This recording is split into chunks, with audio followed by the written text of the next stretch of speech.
Demain, les militaires prendront les commandes dans les provinces du Nord Kivu et de l'Ituri, tel que décidé par le président de la République lui-même. Une situation d'état de siège bien accueillie par les Gomatraciens que vous suivrez dans ce journal. Les anciens présidents du Sénat et de l'Assemblée nationale se sont réunis ce mercredi en solidarité aux populations en proie à l'insécurité à travers le pays. Dans un communiqué, ils ont appelé la communauté internationale à considérer la question de l'Est comme une urgence et plus que comme une priorité. Le monde a célébré ce 5 mai la journée des sages-femmes au pays. Le ministère de la Santé a appelé à la valorisation de la profession. Le nouveau ministre appelle à une réglementation de ce secteur qui est une des garanties pour le droit à la reproduction des filles et des femmes. Mesdames et messieurs, bonsoir. Conformément à la décision du président de la République quelques heures plus tôt, des militaires ont été nommés pour assurer la gestion des provinces du Nord Kivu et de l'Ituri durant la période de l'état de siège qui commence dès ce jeudi à minuit. Il s'agit de Luboya Nkashama et Alonga Benjamin, respectivement gouverneur et vice-gouverneur du Nord Kivu, ainsi que Ndima Constant et Ekuka Lupopo pour la province de l'Ituri. Avec les nominations de ces hauts gradés de l'armée et de la police, plus rien ne pourra empêcher l'entrée en vigueur de l'état de siège décrété par le chef de l'État, Félix-Antoine Tshisekedi Tshilombo, pour neutraliser les groupes armés qui écument l'Est de la République démocratique du Congo, précisément dans les provinces du Nord Kivu et Ituri. État de siège, oui, mais cette stratégie a été appliquée sous le régime du feu maréchal Mobutu. Le choix des animateurs de la nouvelle administration militaire des provinces du Nord Kivu et de l'Ituri fait penser à la politique de l'administration des non-originaires pratiquée par le président Mobutu pendant son règne et qui a porté ses fruits dans la consolidation de l'unité nationale et dans la pacification du pays. De tous les généraux promus pour gérer la situation dans le Nord Kivu et Ituri, aucun n'est natif de ces deux provinces, ni même de l'Est du pays, alors que la guerre de l'Est a été jusque-là commandée par la plupart des temps par des généraux issus du Sud Kivu et du Nord Kivu. Tous ces généraux auxquels le gouvernement a recouru cette fois pour diriger les opérations dans l'Est sont des anciens de l'armée. Ils viennent rappeler, comme beaucoup de Congolais le pensent, que les anciens militaires étaient mieux formés et disciplinés. L'état de siège décrété par le gouvernement ne concerne pas le Sud Kivu, alors que la situation sécuritaire est aussi précaire dans cette province que dans les deux autres, même si la nature du problème et les acteurs sont différents. Dans le Grand Nord et dans l'Ituri, l'insécurité est d'abord l'œuvre des ADF ougandais et certains groupes armés locaux. L'insécurité est de nature terroriste et affairiste. La décision de l'état de siège décrété dans les provinces du Nord Kivu et de l'Ituri en proie à l'insécurité, c'est la décision la plus courageuse prise par le gouvernement congolais. Et cette décision pourrait marquer le début de la fin de l'insécurité dans l'Est de la RDC si le gouvernement et les généraux à qui la mission a été confiée sont conséquents. À quelques heures de la mise en application de cette mesure, le gouverneur du Nord Kivu suspendu mobilise la population à soutenir l'autorité provinciale militaire qui va diriger cette province dans un premier temps. Occasion aussi pour Carly Azouka Sivita de demander à tous les enfants du Nord Kivu actifs dans les groupes armés à quitter et à donner la chance à la paix. C'était ce mercredi à Goma au cours d'une conférence de presse couverte par Pachikou Kavundaba. Devant les journalistes et à la veille de la mise en application de la mesure de l'état de siège décrétée par le président de la République, le gouverneur du Nord Kivu est venu mobiliser toute sa population pour que la mission confiée au nouveau gouverneur militaire soit un succès. Carline Zanzouka Sivita invite ainsi tous ceux qui sont dans des groupes armés à quitter la forêt. Je voudrais encore une fois demander aux enfants du Nord Kivu qui sont encore dans les groupes armés et se désolidariser de ces groupes armés. Je voudrais que les enfants du Nord Kivu puissent capitaliser ces moments et s'y permettre que le nouveau gouverneur militaire qui va arriver d'ici là puisse travailler et puisse capitaliser son mandat à la tête de la province dans ces moments de temps de siège à contribuer à l'avènement de la paix. Je l'ai toujours dit, on ne peut plus discuter le besoin de la paix et de la sécurité dans cette province. Toute la population du Nord Kivu veut avoir la paix. Toute la population de Béni veut voir les terroristes Adef Nanou être vaincus. Cela ne peut être possible qu'avec le concours de la population. On ne peut pas faire la paix pour une population qui n'est pas mobilisée aussi à faire la paix. C'est la raison pour laquelle je voudrais encore une fois solliciter de l'ensemble de la population du Nord Kivu, surtout les jeunes, surtout ceux qui sont dans les groupes armés, de donner cette chasse à la paix. Dans sa communication, Kalinzanzu Kasivita a mobilisé également la population à observer les mesures barrières et à aller se faire vacciner, en annonçant aussi sa propre vaccination pour donner ainsi l'exemple. Une image historique et fortement symbolique au moment où le président de la République exige la cohésion nationale pour venir à bout à l'éternelle insécurité dans l'est du pays. Les anciens présidents des chambres du Parlement congolais se sont réunis ce mercredi. Ensemble, ils ont signé un communiqué interpellant la communauté nationale et internationale sur l'urgence que revêt cette question. Je cite, « Nous interpellons toute la classe politique quant à la responsabilité partagée dans ce drame », peut-on lire dans leur communiqué. Inspirés et guidés par l'expérience tirée de la gestion du pouvoir à la tête de deux chambres du Parlement congolais, les anciens présidents de l'Assemblée nationale et du Sénat ont, dans une déclaration faite ce mercredi à l'hôtel Sulutani dans la commune de la Gombe, dénoncé et condamné la persistance de l'insécurité et massacre des civils dans l'Est de la République démocratique du Congo. Interpellons sans exclusive toute la classe politique, la société civile et le média quant à notre responsabilité partagée dans ces drames. Exigeons aux auteurs directs et indirects l'arrêt immédiat des tueries de la population civile. Recommandons à toute la communauté nationale de considérer la situation de l'Est non plus comme une priorité, mais comme une urgence et de lui accorder une prise en charge nationale, particulièrement au chef de l'État et au gouvernement de prendre toutes les mesures nécessaires et efficaces pour mettre fin définitivement à ces tueries. Ces collectifs des anciens présidents de deux chambres du Parlement congolais se sont assignés comme devoir de réfléchir froidement en se dépassant de toute sensibilité politique sur les questions d'intérêt général. Il est bien évident que chacun de nous peut émettre des observations positives pour construire.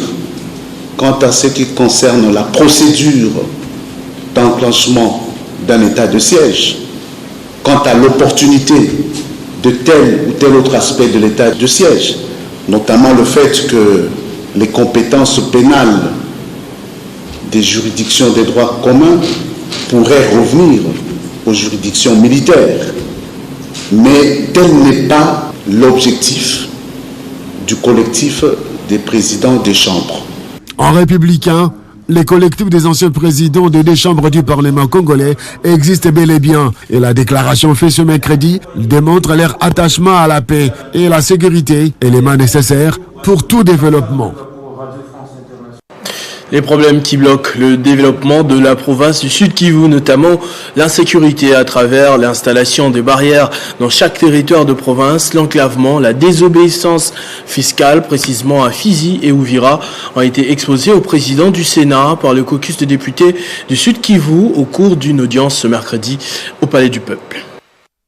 À tour de rôle, les élus du Sud Kivu ont brossé succinctement la situation peu intéressante de leur province qui se meurt à petit feu, selon eux. Leur démarche auprès du président du Sénat, l'un des notables de ce coin de la République, revêt un caractère tout simplement interpellateur. Et Modeste Batulukebo, tout oreille, préconise la sortie de cette crise par un dialogue à cœur ouvert entre filles et fils du Sud Kivu. Cette province a offert au gouvernement central 7 membres, à l'Assemblée nationale et membres au bureau et au Sénat, le poste du président, une opportunité pour chercher des solutions durables aux problèmes de son développement. Sous un autre registre, Equity Bank BCDC a un plan de développement pour l'amélioration des conditions de vie de la population congolaise. Une délégation de cette institution financière, conduite par son directeur général Célestin Moukeba, l'a annoncé au président du Sénat Modeste Batu Lukwebo. Equity BCDC travaille sur 2 volets, le volet économique et celui social. Dans le premier volet, par exemple, la banque accompagne les petites et moyennes entreprises. Dans les volets sociaux, cette banque intervient à plusieurs niveaux, notamment dans l'éducation, les finances et l'entrepreneuriat de jeunes et des femmes. Dans le volet de la santé, nous voulons rendre le soin de santé accessible à toutes nos populations au niveau de la RDC. Donc nous avons voulu lui faire l'économie des différentes actions que nous maintenons et que nous comptons continuer à mener en République démocratique du Congo. Modeste Batu Lukwebo a encouragé cette banque dont les actions s'inscrivent dans la vision du chef de l'État dans le cadre de la promotion de la classe moyenne congolaise, un véritable cheval de bataille, un défi à relever. Le sénateur Georges-Éric Makangu a rencontré le président du Sénat du Congo-Brazza, Pierre Ngolo. Leurs échanges ont tourné, entre autres, autour des projets de diplomatie parlementaire dans l'optique de cimenter les relations entre les parlementaires des 2 Congos. Lors de son séjour à Brazzaville, où il a pris part à l'investiture du président congolais en compagnie de ce père africain, dont le chef de l'État Félix Tshisekedi, Georges-Éric Makangu a mené une autre mission essentielle. Les sénateurs ont rencontré le président du Sénat du Congo-Brazzaville, Pierre Ngolo. Ensemble, les 2 hommes d'État ont évoqué une vision de l'unité de l'Afrique, mais aussi la question des différentes organisations sous-régionales que partagent les 2 nations. Effectivement, nous venons d'échanger avec le vénérable président du Sénat en audience officielle et publique, audience qui a servi d'abord à présenter nos civilités. Et l'objet de notre visite ici, nous sommes venus à l'investiture de son Excellence Monsieur le Président de la République, chef de l'État. Et au-delà de ça, nous avions des entretiens avec les frères parlementaires d'ici, donc dans le cadre de la diplomatie parlementaire et des groupes d'amitié entre la République démocratique du Congo, dont je suis sénateur, et la République du Congo ici. La diplomatie parlementaire, une des approches chéries par le président du Sénat congolais, Modeste Batu Lukwebo, qui, à son tour, a accordé une audience à Georges-Éric Makangu. Les sénateurs a remis au président de la Chambre haute du Parlement une correspondance de son homologue congolais, Pierre Ngolo. Je sors d'une mission officielle au Congo-Brazzaville, mission ayant consisté à cimenter les relations entre le Parlement Congo, donc le Sénat en l'occurrence, et le Sénat à Brazzaville. J'ai rencontré le président du Sénat qui m'a reçu en audience officielle et je reviens avec un courrier de sa part destiné au président du Sénat de la République démocratique du Congo. Après ces échanges fraternels, les 2 présidents pourraient se rencontrer très prochainement dans une des 2 capitales les plus rapprochées au monde. Le monde célèbre ce 5 mai la journée internationale des sages-femmes en République démocratique du Congo. Le ministère de la Santé plaide pour la valorisation de la profession. Pour Jean-Jacques Bungani, réglementer la profession des sages-femmes reste le meilleur investissement pour garantir les droits à la santé sexuelle et reproductive des filles et des femmes en République démocratique du Congo. En ce jour du 5 mai, les sages-femmes sont mises à l'honneur avec une journée internationale marquée en République démocratique du Congo par le thème général « Réglementer la profession des sages-femmes, c'est le meilleur investissement pour garantir le droit à la santé sexuelle et reproductive des filles et des femmes en République démocratique du Congo. Pour le ministre de la Santé, organisateur de l'événement, la santé de la mère demeure la priorité du gouvernement. Samalou Kondé. La santé de la population en général et celle de la mère et de l'enfant en particulier demeure une priorité pour notre gouvernement. Reconnaissante aux sages-femmes du monde, Chantal Moulop n'a pas hésité de placer un mot en rapport avec l'événement. Je voudrais aussi remercier la sage-femme qui m'a mise au monde, Je ne la connais pas. Invité d'honneur à la manifestation, Patrick Katengo, en qualité d'ambassadeur universel de la paix, plaide pour l'application du traité de Maputo pour réglementer et valoriser la profession des sages-femmes. Notre pays a ratifié au traité de Maputo, mais présentement en contradiction avec les lois qui nous régissent en République démocratique du Congo. Et donc il y a lieu de clarifier cette dimension de choses au niveau du Parlement de la RDC.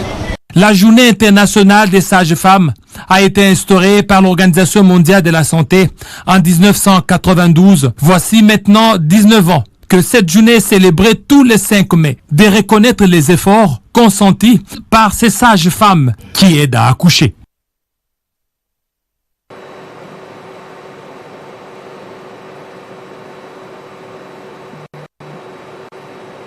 Le ministre d'État en charge du budget, Aimé Boji Sangara, a effectué une visite dans les différents services de son secteur. Accompagné du vice-ministre du budget, Aimé Boji a voulu, à travers cette descente, s'imprégner des réalités de l'administration de ce portefeuille. 10h37, Aimé Boji Sangara et Élisée Bokoumwana, respectivement ministre d'État en charge du budget et vice-ministre du budget, sont accueillis au secrétariat général du budget à l'immeuble Ubangui par le secrétaire général ad intérim Pierre Mbouyi et l'ensemble des directeurs. Ils sont ensuite conduits dans le bureau du secrétariat général ad intérim pour une tripartite de près de 30 minutes sur la situation générale de l'administration budgétaire, développement et suivi des performances, gestion de projets et marchés publics, intendance générale et crédit centralisé, informatique interministérielle, études et planification, archives et nouvelles technologies de l'information et de la communication, ainsi que l'administration et finances. Toutes ces directions étaient au centre de cette visite et chaque directeur a été écouté religieusement. Satisfait de cette visite, le ministre d'État, ministre du budget Aimé Boji Sangara reste déterminé à apporter un plus dans l'amélioration des conditions de travail des agents et cadres de l'administration pour plus de performance. Il était question de voir dans quelles conditions les membres de l'administration du budget travaillent ici et d'échanger un peu en liminaire sur les grandes difficultés qu'ils éprouvent pour mener à bon port leurs activités. Nous avons constaté que le personnel est très expérimenté et ils sont en harmonie avec les exigences et les standards internationaux du travail qui est attendu d'eux. Donc nous n'avons pas de crainte par rapport à la qualité des ressources humaines du personnel ici. Signalant que cette visite des services n'est qu'une première étape d'une importante tournée dans toute l'administration du budget. Les agents de la Direction générale des impôts accusent de 4 mois d'arriérés de salaire. Les syndicalistes de la Confédération démocratique du travail haussent le ton lors d'un point de presse tenu ce mercredi. Guy Coucou Guedila, président de CDT, appelle les autorités à payer ces arriérés afin de ne pas les démotiver et les pousser à user d'autres moyens pour obtenir leur dû.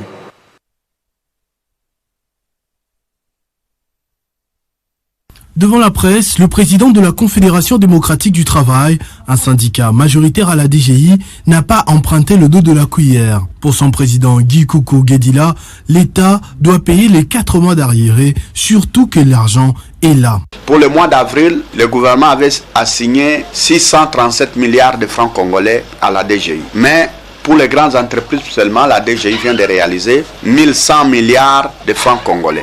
Donc, vous voyez que nous sommes au double. Les agents sont maintenant à 4 mois d'arriérés de salaire à la DGI. La CDT, en tant que syndicat majoritaire à la DGI, demande au gouvernement de rendre l'ascenseur aux agents de la DGI en payant les 4 mois d'arriérés de salaire pour encourager et stimuler les agents à avoir un bon moral au travail. Avec un record de 500 millions de dollars américains réalisé par la DGI pour le seul mois d'avril, les syndicats de la CDT estiment que le gouvernement n'a plus de prétexte pour ne pas retourner à ses agents leurs droits. Le président de la République rappelle toujours l'état des droits. Et celui qui doit faire de ce pays l'état de droit, c'est l'État. Ça signifie que l'État doit être l'exemple. Il doit donner l'exemple. On ne demande aucune faveur à l'État. Vous voyez des gens comme ça, impayés 4 mois. Ailleurs, les gens sont en grève. À travers son président Guy Koukou Guedila, le CDT félicite Barnabé Moukadi Mwamba, directeur général de la DGI, pour ses résultats réalisés et l'encourage à garder ce cap pour permettre au gouvernement d'atteindre ses objectifs budgétaires de l'année en cours. L'ambassadeur des États-Unis accrédité en République démocratique du Congo a procédé ce mercredi à la remise des équipements médicaux de protection contre la Covid-19. C'est le ministre de la Santé publique, Hygiène et Prévention, Jean-Jacques Mbungani Mbanda, qui a réceptionné ce don au siège de l'Institut national de recherche biomédicale et l'a remis au coordonnateur de la riposte contre cette pandémie, Jean-Jacques Mouyembe. Le renforcement de la capacité du laboratoire est un pilier essentiel du programme mondial de la sécurité sanitaire. Après la déclaration de la pandémie de Covid-19, il n'y avait qu'un seul laboratoire INRB Kinshasa qui avait la capacité d'analyser les échantillons en raison de la disponibilité des équipements et des ressources humaines formées. C'est dans ce sens que le gouvernement américain a, par l'entremise de son agence, le Centre de prévention et contrôle des maladies, CDC, agence mise en œuvre pour appuyer les systèmes sanitaires congolais, doté la République démocratique du Congo des équipements de laboratoire et consommables pour 16 laboratoires dans 6 provinces, notamment les Haut-Katanga, le Laba, Nord et Sud Kivu, l'Ituri et Kinshasa. L'ambassadeur des États-Unis à Kinshasa, Mike Hammer, qui a remis officiellement ses équipements, a réaffirmé la volonté de son gouvernement dans l'accompagnement de la RDC à travers les systèmes de santé. Aujourd'hui, nous sommes ici pour faire une donne dans le cadre de 30 millions de dollars qu'on a déjà, les États-Unis ont envoyé pour la lutte contre le Covid, et les États-Unis continuera à soutenir les efforts de l'RDC pour superer le Covid. Prenons la parole, Jean-Jacques Mbungani, ministre de la Santé publique, Hygiène et Prévention, remercie le gouvernement américain pour son appui. La cérémonie de ce jour, qui n'est pas la première du genre, confirme encore davantage la volonté des États-Unis d'Amérique de soutenir la République démocratique du Congo, notre pays, pendant cette période difficile de la pandémie Covid-19. Ce matériel et équipement vont répondre aux besoins exprimés par la Commission nationale des laboratoires et recherches, mais aussi et surtout au renforcement du système de laboratoire qui vient en appui au contrôle des maladies. Le ministre du Tourisme, Modéron Simba, a assisté à une réunion de travail avec ses homologues membres du G20 en visioconférence. Cette activité s'inscrit dans le cadre des travaux préparatoires sur l'organisation du sommet G20 en Italie prévu en 2031. Une invitation spéciale pour la RDC au regard des atouts touristiques qu'elle regorge. En sa qualité du ministre congolais du tourisme, Modéron Simba a pris part via visioconférence à une séance de travail des ministres en charge du tourisme, membres du G20. Cela en prévision de l'organisation du sommet du G20 qui va se tenir en 2031 en Italie. La participation du pays de Lumumba dans ces assises marque le fruit de la diplomatie du chef de l'État et président en exercice de l'Union africaine. Il s'y signale que cette rencontre des dirigeants du G20 qui va se concentrer sur 3 grands piliers d'action interconnectés, à savoir les personnes, la planète et la prospérité, connaîtra la participation de Félix-Antoine Tshisekedi Tshilombo. Cet événement de grande envergure va aussi se pencher sur la problématique du Covid-19. Il sera question pour ces dirigeants de réfléchir autour de la relance des activités touristiques en cette période de la crise sanitaire, mais également après la pandémie. Ce sommet sera une occasion pour les G20 de réaffirmer sa détermination pour une réponse internationale rapide à la Covid-19, capable de fournir un accès équitable et mondial aux diagnostics, thérapies et vaccins, tout en renforçant la résilience aux futurs chocs liés à la santé. Un jour après le terrible incendie qui a frappé l'Institut supérieur pédagogique de Bukavu, le gouverneur de province Théo Ngouabidje est allé sur place pour s'enquérir des dégâts causés par les flammes afin d'y déployer une aide urgente de son gouvernement après le rapport qui lui sera fourni par les responsables de cette institution. Le creuset de l'excellence dévoré par les flammes, le bâtiment dénommé paroisse de l'Institut supérieur pédagogique de Bukavu se transforme en un brasier et le mystère plane toujours sur l'origine de cet incendie. Le gouverneur de province, Théo Ngouabidje Kassi, s'est rendu à l'ISP pour s'enquérir de l'ampleur de dégâts essentiellement matériels causés par l'incendie. La visite guidée dans les homes des étudiants a permis à l'autorité provinciale de voir de ses propres yeux le niveau de dévastation du bâtiment. Devant les étudiants sinistrés, le gouverneur a exprimé sa compassion avant de les rappeler à l'ordre. Hier, j'étais très triste parce que je me suis bâti pour qu'on trouve les camions anti-incendie, mais malheureusement, certains parmi vous ont refusé que les camions n'accèdent à l'endroit là où on avait les sinistres. Ça, c'est quelque chose qu'il faut bannir. Vous êtes des universitaires, ça veut dire que vous êtes les cadres de demain, puisque moi-même, j'étais comme vous. Il faut lutter contre ces genres de comportements. Qu'est-ce qu'on fait? Mais hier, les gens ont refusé que les camions anti-incendie entrent. Ce n'est qu'au bout de 2 heures de discussion qu'on est arrivé quand même à faire entrer un véhicule. Je crois que ça nous aurait épargné les dégâts que nous venons de constater. Donc, battons-nous contre ces genres d'antivaleurs. De leur côté, les étudiants tendent la main au gouvernement central pour une assistance urgente. Nous demandons de faire un plaidoyer pour nous au niveau du gouvernement central pour la réhabilitation dans l'urgence de notre home. En attendant l'intervention du gouvernement provincial, le gouverneur a remis aux étudiants sinistrés une enveloppe pour l'achat des vivres. Il a aussi exigé qu'une enquête soit ouverte pour déterminer l'origine de cet incendie qui a détruit l'un des bâtiments de l'Institut supérieur pédagogique de Bukavu. Le ministre provincial des Affaires foncières a procédé mercredi à Goma, nous sommes dans le Nord Kivu, à l'inauguration du nouveau bureau de l'administration foncière de la commune de Karisimbi. C'est pour tant soit peu aider les agents de cette administration publique de travailler désormais dans des bonnes conditions et essayer de baisser des cas récurrents de conflits fonciers. Pachiko Kavundaba. Situé au quartier Mourara, le bâtiment de la circonscription foncière de la commune de Karisimbi a été officiellement inauguré ce mercredi 5 mai 2021 par le ministre provincial des Affaires foncières, représentant personnel du gouverneur, Carlin Zanzuka Sivita. Prenant la parole, les conservateurs de titres immobiliers s'est félicité de la réalisation de cet ouvrage. Il est de l'adage populaire que les enfants des cordonniers sont les mal chaussés, dit-on. Signifie que les affaires foncières sont le distributeur de la terre, mais toujours locataire et sans terre.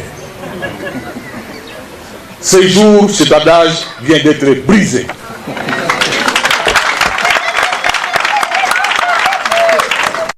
Pour le ministre provincial des Affaires foncières, Mbulu Lipalia Rodriguez, ce nouveau bâtiment doit être au service de la population et les agents de cadastre foncier doivent se comporter en modèle pour éviter des conflits fonciers dans la commune de Karisimbi. Nous sommes en train de grandir parce que cette fois-ci, nous commençons à avoir nos propres locaux, nos propres bâtiments.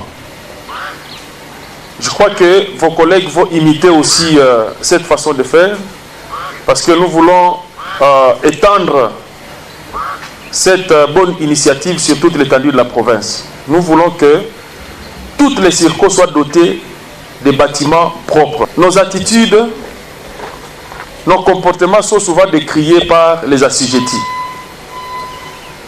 Il ne suffit pas d'avoir un beau bâtiment, mais encore il faut que le travail que nous allons réaliser dans ces bâtiments-là puisse aider la population. En attendant la construction de la clôture, les bâtiments inaugurés ces jours renferment plusieurs bureaux et une grande salle de réunion. Pour redynamiser les activités de l'Alliance démocrate du Congo dans la province du Lualaba, l'ancien rapporteur de l'Assemblée provinciale Robert Chipumbako a fait adhérer son ONG Les Amis de Robert Chipumbako au parti cher à Modeste Bahati Lukwebo, le FDC.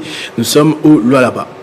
Ils sont venus de toutes les bases de la ville de Kolwezi pour une adhésion massive à l'Alliance des forces démocratiques du Congo AFDC, Fédération de Lualaba, parti cher au professeur Modeste Bahati. Les amis de Robert Chipumbako ont témoigné leur attachement au président fondateur de cette ONG. L'ancien rapporteur de l'Assemblée provinciale de Lualaba est resté fidèle et loyal à Modeste Bahati Lukwebo. Émis de cette mobilisation, le fédéral de l'AFDC Lualaba a exhorté les adhérents à la loyauté et fidélité. Nous sommes prêts à accompagner notre président national Modeste Bahati et le chef de l'État Félix Antoine Tshisekedi Tshilombo pour que la population de Lualaba se retrouve. Au niveau national, peuple lualabé Pour le président de l'ONG, les amis de Robert Chipondo Mbako, ce geste est un soutien inconditionnel à l'ancien rapporteur de l'Assemblée provinciale de Lualaba. Cette adhésion s'inscrit dans la ligne droite des élections de 2023 pour l'AFDC qui va rafler la part des lions dans la province de Lualaba. Comme vous le savez, l'AFDC c'est un grand parti. En 2018, vous avez suivi ce que l'AFDC a fait comme exploit. Et là où nous, en tant que tel, nous sommes dit qu'il fallait déjà maintenant commencer sur le terrain des grands contacts. Cette ONG existe depuis des années ici au Lualaba. C'est seulement aujourd'hui que l'ONG a accepté d'accompagner Chipondo Mbako. Une autre action de même envergure est prévue dans les jours à venir, toujours au Lualaba. Alors que la question de la réforme de la CENI est encore sur la table des discussions politiques, un groupe d'étudiantes de Kinshasa a fait la ronde du siège des confessions religieuses pour soutenir la candidature d'un avocat, Maître Reti Amouli. Ce juriste international, bien connu en province, se présente comme le candidat des jeunes. Reportage de Gaëtan Kobabouranzi.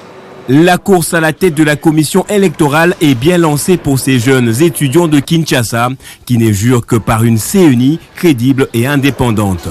Dans leur bus loué pour l'occasion, ils ont pour seul objectif présenter la candidature à la tête de la CENI de Reti Amouli aux confessions religieuses. Cet avocat international est présenté par eux comme un homme très autonome et indépendant. Aucun obstacle ne sera à la hauteur de leur détermination. Ce jour, toutes les confessions religieuses seront visitées. D'abord la Senko, puis à l'Armée du Salut, avant de clôturer simultanément chez les Kimbanguistes et à l'Organisation des Églises du Réveil du Congo. Un mémo était déposé dans toutes ces structures. Nous sommes généralement victimes des élections chaotiques que connaissent la République démocratique du Congo. Alors, nous avions pris de résolution, nous jeunes, de choisir notre propre candidat.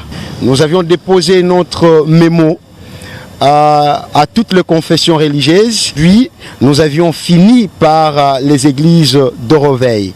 Pour ces étudiants également, les prestations de Reti Amouli au tribunal pénal international pour le Rwanda qui lui ont valu une reconnaissance internationale fait de lui la personne valable à la tête de la centrale électorale. Pour terminer, dans le cadre de ces activités visant le développement de la population dans toute sa diversité, un développement qui passe aussi par le planning familial et la paix, la Fondation Nadine Longo Baometo a, au cours d'une conférence, échangé avec les femmes, des militaires et policiers autour du thème « La gestion des foyers et des militaires et policiers ».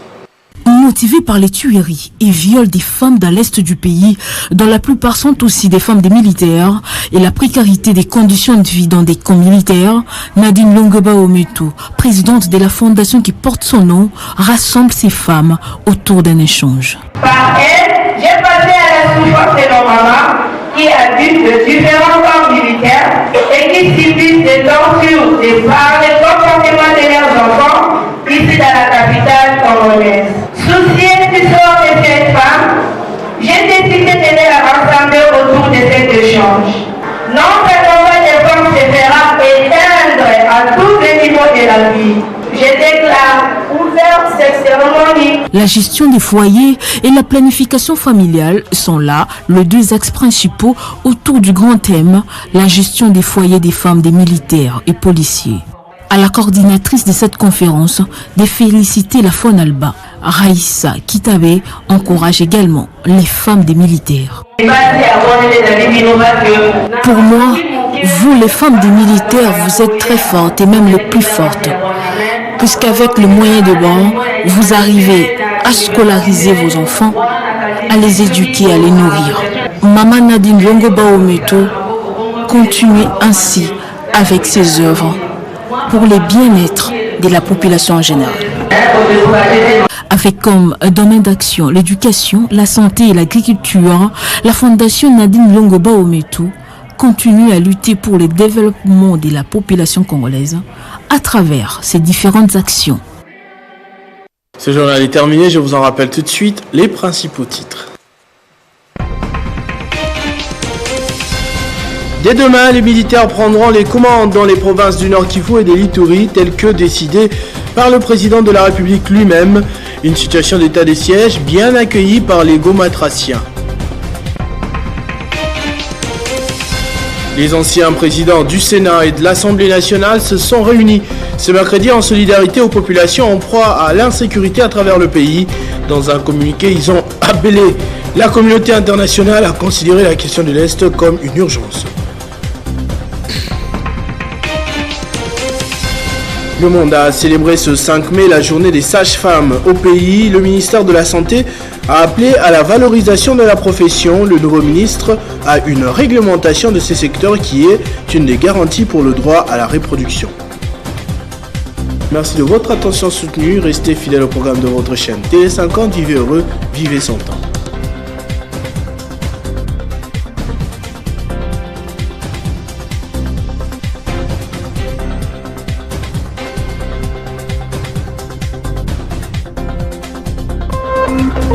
Téléchargez les infos Télé 50 sur www.télé50.cd.